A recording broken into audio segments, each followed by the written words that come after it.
Why life moves slowly.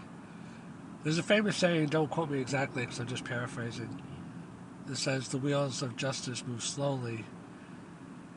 It says the arc of history is moving forward with the wheels of justice. I'm probably actually combining two different sayings together, but there is forward momentum in life.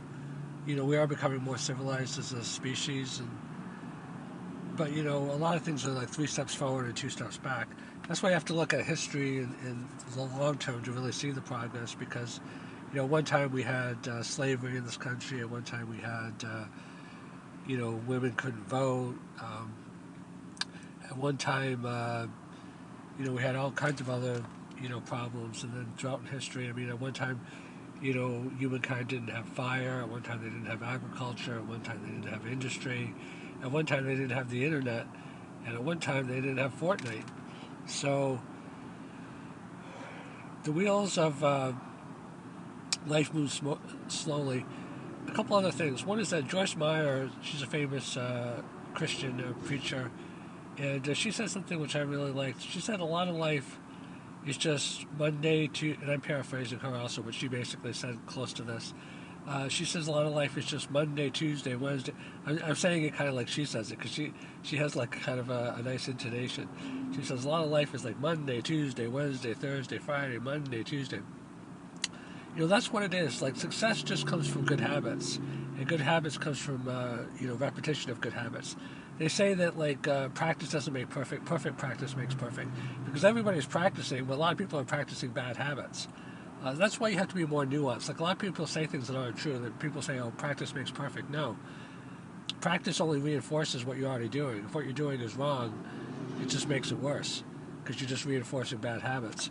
So practice doesn't make perfect. Perfect practice makes perfect.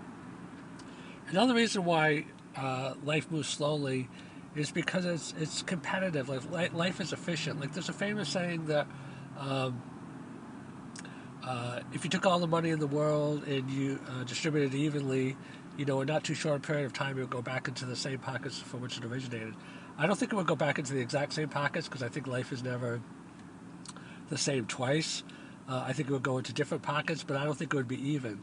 I think like almost the moment, you distribute everything equally. Some people would get more, some people would get less, because we have commerce, we have everything else. I mean, who's ever better at making money, would make more money, and who's ever less good at making money or keeping money would.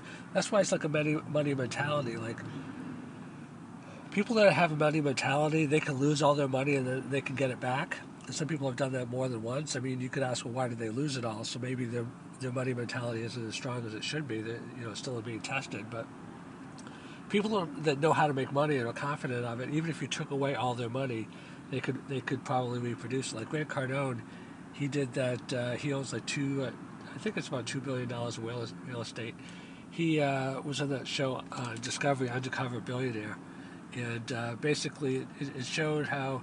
I mean, to me, kind of some of I wouldn't say it was shady, but I would say it's aggressive. I mean, I actually just take back what I just said because I think, Grant Cardone's a legend. I think he does things in a good way. Um, but the point I was trying to make is that I think he was willing to do things that probably in a more positive way that other people might not be willing to do. But he showed that in 90 days or 60 days, whatever it was, he could make a large sum of money from nothing. And when I say nothing, he didn't have his name, he didn't have anything, he didn't have any contacts. He had like $100 in his pocket, that was it, and a used car that they gave him, and they dropped him in a strange city. So people that don't have a money consciousness, they win the lottery sometimes, and then a few years they're broke. Sometimes NBA players or other sports leagues, a few years out of the league, even if they made hundreds of millions of dollars, sometimes they're broke. I mean, I think the league is starting to do a better job. Like, I think they're doing more education, but a lot of it is conditioning, upbringing, probably different things for different people. But that's why I think the rich tend to, although they say after about 3 generations that, wealthy families tend to lose their wealth because what happens is people get lazy. Like the first generation worked really hard for it, and then the later generations got a little softer. I mean, the same thing's happening with countries too. Like countries, once they get really wealthy, it's the same thing with Super Bowl champions. It's hard to repeat because it's hard to be as hungry as people that have, not reach the top once you've already reached the top. It's like, do I really want to get up at 4 o'clock in the morning every day? I'm already an NBA champion. I mean, maybe I could get up at 5:30, 6 o'clock. Maybe I could just do half the reps that I normally do.